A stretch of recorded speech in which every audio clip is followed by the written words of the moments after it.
Hello student, how are you? Welcome back to online classes by Sunrise School. बेटा, जो बच्चे 4th class के हैं उनकी इंग्लिश का आज हम ग्रामर का लेंगे, और 3rd से जो 4th में आए हैं उनका ग्रामर का फर्स्ट टॉपिक जो हम लेंगे वो लेंगे सेंटेंस का।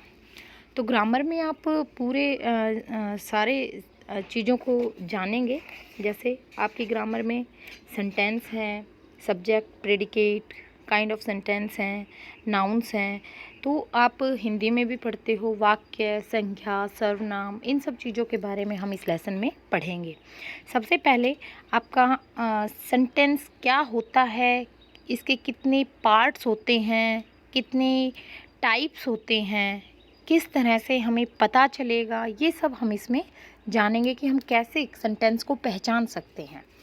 तो सेंटेंस का अगर हम बात करें, सेंटेंस बेसिकली क्या होता है? Group of words. लेकिन सबसे पहले मैं आपसे पूछूंगी, आप 3rd क्लास से आए हो, 4th में प्रमोट हुए हो, तो आपको ये पता होना चाहिए कि हम जब भी कोई भाषा पढ़ते हैं या सीखते हैं उसमें वर्ण होते हैं, वर्णमाला होती हैं। तो आप ये बताएं कि अगर मैं आपसे कहूँ इंग्लिश में अल्फ़ाबेट कितने हैं, तो अल्फ़ाबेट कितने हैं, तो आप क्या आंसर करोगे? 26। जो गलत होगा, 26 नहीं होगा, वो गलत होगा, क्योंकि अल्फ़ाबेट हमेशा हर भाषा का एक ही होता है। अल्फ़ाबेट का मीनिंग होता है वर्णमाला। वर्णमाला का मतलब है कि जिसमें हमारे पूरे जितने भी स्वर और व्यंजन सारे इकट्ठे आ जाते हैं।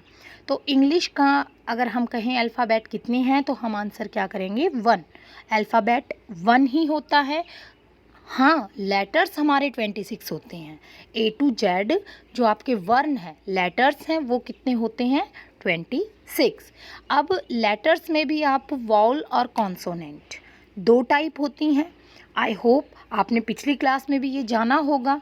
वाउल्स होते हैं, कॉन्सोनेंट होते हैं, और इंग्लिश में टोटल लेटर्स पूछें तो 26, अल्फ़ाबेट पूछे तो 1। अल्फ़ाबेट वर्णमाला होती है जो एक ही होती है, चाहे कोई भी भाषा हो। किसी भी भाषा की आप वर्णमाला की बात करें, किसी भी भाषा की अल्फ़ाबेट की बात करें। और लेटर्स जो आपके वर्ण होते हैं इंग्लिश में 26 होते हैं, जिसमें वाउल और कॉन्सोनेंट 2 हमने बांट रखे हैं। वाउल जो आप बोलते हो हिंदी में स्वर, और कॉन्सोनेंट व्यंजन होते हैं। तो इंग्लिश में अगर हम बात करें, वाउल्स कितने हैं आपके? 5 हैं। जो 5 वाउल्स हैं आपके वो कौन से हैं? A, E, I, O, U। ये 5 ऐसे हैं जो आपके क्या हैं? वाउल्स हैं। कॉन्सोनेंट जो अदर्स बच गए वो सारे किस में आएंगे? आपके कॉन्सोनेंट में। अब ये जो वर्ड्स हैं, जो आपके लेटर्स हैं, जब आप इनको इकट्ठा करते हैं तभी तो आपका वर्ड बनेगा। वर्ड को कलेक्ट करेंगे तो क्या बनेगा? सेंटेंस बनेगा। और सेंटेंस होता क्या है? सेंटेंस वही तो होता है जब हम सामने वाले को अपनी बात समझा सकें, जो कंप्लीट सेंस दे। तो बेटा, हम जब सेंटेंस बनाते हैं तो उसमें लेटर्स का क्या करते हैं? कॉम्बिनेशन। अब अगर मैं आपसे कहूँ कि सेंटेंस की अगर हमें डेफिनेशन देनी हो तो हम इंग्लिश में कैसे देंगे? तो हम देंगे the group of word that make a complete sense is called sentence. शब्दों का वो समूह जो हमें पूरी जानकारी दे या पूरी तरह से हमें समझ में आ जाए, वही क्या कहलाता है? आपका सेंटेंस कहलाता है। फॉर एग्ज़ाम्पल, अगर मैं आपसे कहूँ आई कोलकाता दिल्ली, तो क्या आप समझ पाओगे? नहीं समझ पाओगे। लेकिन इसी को मैं कहूँ I am going to Delhi, मैं दिल्ली जा रही हूँ, तो आप आसानी से समझ जाओगे। तो यही क्या होते हैं? सेंटेंस होते हैं जो हमें सामने वाले की बात समझ में आ जाए। तो ये ग्रुप ऑफ वर्ड होता है। बहुत सारे वर्ड्स हो सकते हैं, एक वर्ड भी हो सकता है। वो देखिए कैसे, वो इस तरह से, क्योंकि अगर मैं ये कहूँ आपसे पूछूं, क्या बेटा आज आप स्कूल जा रहे हो, और आपने रिप्लाई किया नहीं, तो आपने सिर्फ रिप्लाई क्या किया? मैंने तो आपसे क्वेश्चन किया क्या आप स्कूल जा रहे हो, मैंने तो बहुत से वर्ड यूज़ किए, लेकिन आपने एक ही वर्ड में आंसर दे दिया नहीं। तो आपका सेंटेंस एक या एक से अधिक वर्ड का कॉम्बिनेशन भी हो सकता है। अब सेंटेंस के 2 पार्ट्स होते हैं। अगर आपसे कोई पूछे सेंटेंस, तो आपको हो गया कि सेंटेंस के कितने पार्ट्स होते हैं। तो सेंटेंस के कितने पार्ट होते हैं? 2 पार्ट्स होते हैं, और ये दोनों पार्ट कौन से होते हैं? प्रेडिकेट एंड सब्जेक्ट, सब्जेक्ट और प्रेडिकेट, उद्देश्य और विधेय। उद्देश्य और विधेय आपके 2 पार्ट्स होते हैं। सब्जेक्ट वो होता है जिसके बारे में हम बता रहे हैं। सब्जेक्ट क्या होता है? कर्ता, करने वाला, जिसके बारे में हम डिफाइन कर रहे हैं। जैसे मान लीजिए मैं कहूँ द गर्ल इज़ डांसिंग, तो मैं किसके बारे में बता रही हूँ? लड़की के बारे में। वो मेरा क्या है? सब्जेक्ट है। मैं लड़की के बारे में कह रही हूँ, जो करने वाला है, जो कि जिसके बारे में हम बताना चाह रहे हैं, वो क्या कहलाता है? सब्जेक्ट। ऐसे ही the boy ride a bicycle, तो बॉय क्या है? सब्जेक्ट है। और जो वो कर रहा है, उस क्या कर रहा है, क्या उस चीज़ का रिजल्ट आ रहा है, जो वो हम बताते हैं, वो क्या कहलाता है? प्रेडिकेट। जैसे मैंने कहा द गर्ल इज़ डांसिंग, तो वो क्या कर रही है? इज़ डांसिंग, मतलब नाच रही है। तो नाच रही है क्या बनेगा आपका? प्रेडिकेट बनेगा। तो आपके उद्देश्य और विधेय 2 क्या होते हैं? इसके पार्ट्स होते हैं। ये आपके सेंटेंस के 2 पार्ट्स हो गए। अब आपसे पूछा जाए टाइप कितने होते हैं, तो टाइप में हम पढ़ेंगे कि अलग अलग प्रकार होते हैं। आप हिंदी में भी पढ़ते हो प्रश्नवाचक, विस्मयादिबोधक, तो इसी तरह से इंग्लिश में भी बहुत सारे टाइप्स होते हैं। जैसे कि स्टेटमेंट होती है। इसके अलावा इंटेरोगेटिव होते हैं। स्टेटमेंट होती है, इंटेरोगेटिव होते हैं, इम्पेरेटिव होते हैं और एक्सक्लामेटरी होते हैं। ये 4 आपके सेंटेंस के टाइप हैं।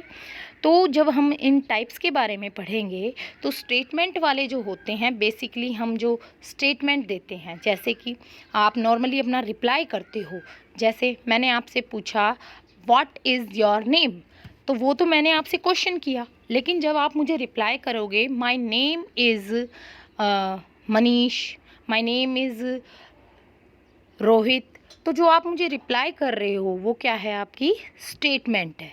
स्टेटमेंट वाले सेंटेंस में नॉर्मली जो हम रिप्लाई करते हैं या सीधी बात जिससे कहते हैं, वो क्या होते हैं? आपके स्टेटमेंट वाले होते हैं। जैसे आई लाइक एप्पल, मुझे सेब खाना पसंद है। I love to paint pictures, मुझे पिक्चर्स पेंट करना पसंद है। तो ये आपके किस में आ जाएंगे? स्टेटमेंट वालों में। इंटेरोगेटिव में बेटा प्रश्नवाचक सेंटेंस होते हैं। प्रश्नवाचक जिसमें कोई क्वेश्चन बन रहा हो, उसका सबसे जो आपके स्टेटमेंट वाले सेंटेंस होते हैं, उसमें बेसिकली जब हम लिखेंगे तो पहला लेटर वर्ड जब कोई लिखोगे आप, पहला जैसे लिखते हो माय नेम इज़, तो माय जब लिखोगे तो माय का एम क्या होगा? कैपिटल होगा। और जब हम अपने बात को पूरा कर देंगे माय नेम इज़ रोहित, तो रोहित के बाद हम क्या लगाएंगे? Full stop.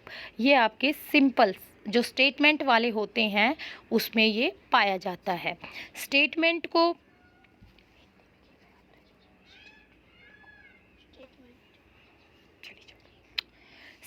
वाले सेंटेंस में ये होता है।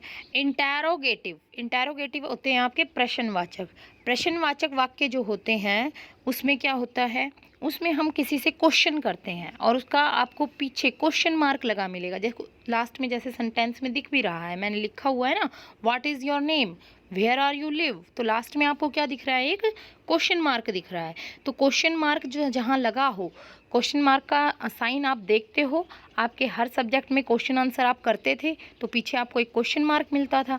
तो वो क्वेश्चन मार्क जो होता है वही क्या होते हैं? इंटेरोगेटिव होते हैं प्रश्नवाचक। इसमें नॉर्मली क्या पूछा जाता है? क्वेश्चन पूछा जाता है। थर्ड है आपका इम्पेरेटिव सेंटेंस जो होते हैं ये आज्ञासूचक वाक्य होते हैं। आज्ञासूचक मतलब इसमें आपको किसी से रिक्वेस्ट करनी हो, कमांड करनी हो, तो ये चीज़ें उसमें मिलेंगी। आपको किसी को परमिशन देनी हो, तो इसका मीनिंग ये है इम्पेरेटिव सेंटेंस में आपको मिलेगा या तो कोई किसी को ऑर्डर दे रहा होगा, या किसी से रिक्वेस्ट कर रहा होगा, या फिर उसको परमिशन दे रहा होगा। तो जैसे एग्जाम्पल के तौर पे हम लेते हैं, जैसे आप किसी अपने छोटे भाई या बहन को कहते हो ओपन द डोर, दरवाज़ा खोल दो, तो ये आप उसको क्या कर रहे हो? सीधे कमांड दे रहे हो, है ना। जैसे क्लास में टीचर आपको बोले सिट प्रॉपरली, ढंग से बैठो, तो ये आपको क्या दी जा रही है? कमांड दी जा रही है। तो ये होते हैं। इनमें जो रिक्वेस्ट करोगे आप, जैसे अपने दोस्त से पेंसिल मांगनी है या पेन मांगना है, आप घर भूल आए हो तो आप कैसे मांगोगे? Please give me a pen, please give me a pencil. तो ये क्या हो गई आपकी रिक्वेस्ट हो गई, कमांड हो गई। कमांड आपकी हो गई जैसे open the door, seat properly, don't make a noise, ये सारी आपकी कमांड्स में आ जाएंगी कि शोर मत करो, ढंग से बैठो, ये सारी कमांड है। और अगर हम जैसे हमसे कोई पूछे sir may I go, yes you may go now, तो वो हम क्या दे रहे हैं? परमिशन दे रहे हैं। आपने पूछा, दूसरे ने आपको क्या दे दी? परमिशन दे दी। इम्पेरेटिव सेंटेंस में आपका यही होता है। एक्सक्लेमेटरी जो होते हैं, विस्मय आदि बोधक जो होते हैं, विस्मय आदि बोधक में हमें अचानक से किसी चीज़ का जब पता चलता है, इसमें हमारी स्ट्रॉन्ग फीलिंग्स आती हैं, इमोशंस, भावनाएं आती हैं। जैसे मान लीजिए आपको जिस चीज़ की कोई उम्मीद नहीं है और एकदम से आ जाए तो आप चौंक जाओगे एकदम से, वाह ऐसा हो गया। तो उसमें क्या होता है? एक्सक्लेमेटरी होता है, आपको आश्चर्य हो सकता है, तो हमारी उसमें फीलिंग्स आती हैं। नॉर्मली जैसे हम किसी सुंदर से बच्चे को देखते हैं, हम कहेंगे oh what A baby, lovely baby. तो इसमें ओह, वो, हुर्रा, ये वर्ड्स मिलते हैं। इन वर्ड्स से हमें पता चलता है, अलास, ये वर्ड्स मिलेंगे। इन वर्ड्स से हमें क्या पता चलता है कि कौन सा सेंटेंस है आपका एक्सक्लेमेटरी का। यानी वो हमारे किसी जैसे आप कोई मैच खेल रहे हो और आप जीत गए तो आप एकदम से चिल्लाओगे। इंग्लिश में हम बोलेंगे तो बोलेंगे hurrah, I have win the match, we have win the match. तो उसमें क्या होता है? हुर्रा मतलब आप जैसे हिंदी में आप बोलोगे तो कहोगे ना, अरे वाह मैं तो मैच को जीत गया। ऐसे ही कोई दुख की बात होती है, अलाश, अलाश का यूज़ किया जाता है। जैसे हम कहते हैं अरे बहुत बुरा हो गया उसके साथ। तो इस तरह से जिस वर्ड्स में ऐसी फीलिंग्स आती हैं, या कोई अच्छी चीज़, अजीब चीज़ या कोई अद्भुत चीज़ हमें दिख जाए, हम करें वाह कितनी सुंदर है, तो वो सारे कौन से होते हैं? आपके एक्सक्लेमेटरी के होते हैं। तो बेटा आपका होमवर्क यही है कि इसमें मैंने जैसे लिखा है सेंटेंस क्या होते हैं, the group of words that make a complete sense is called sentence. पहला क्वेश्चन ये बन जाएगा। सेकंड है name the part of the sentence, तो आप आंसर करोगे सब्जेक्ट एंड प्रेडिकेट। सब्जेक्ट का क्या काम होता है? सब्जेक्ट होता है जिसके बारे में हम कुछ बता रहे हैं। प्रेडिकेट क्या होता है? जो एक्शन, सब्जेक्ट यानी जो भी करने वाला जो काम कर रहा है, क्या कर रहा है, उसका जो रिजल्ट आ रहा है, उसको हम क्या बोलते हैं? प्रेडिकेट बोलते हैं। आपसे पूछा जाए कितने टाइप के सेंटेंस होते हैं, तो आपको ये नाम बताने हैं, स्टेटमेंट, इंटरोगेटिव, इम्पेरेटिव, एक्सक्लेमेटरी। तो ये आपको याद होने चाहिए। अल्फ़ाबेट कितना है? 1 है। लेटर्स कितने हैं? 26 हैं। वाउल्स कितने हैं? 5 हैं, ए ई आई ओ यू। तो कॉन्सोनेंट क्या है? जो अदर्स बच गए वो सारे कॉन्सोनेंट हैं। और इनको आप जैसे ये क्वेश्चंस लिख लेना। The group of word that make a complete sense is called sentence, part of sentence और काइंड ऑफ सेंटेंस। उसके बाद हम करेंगे प्रैक्टिस। तो जो आपकी मंडे से क्लास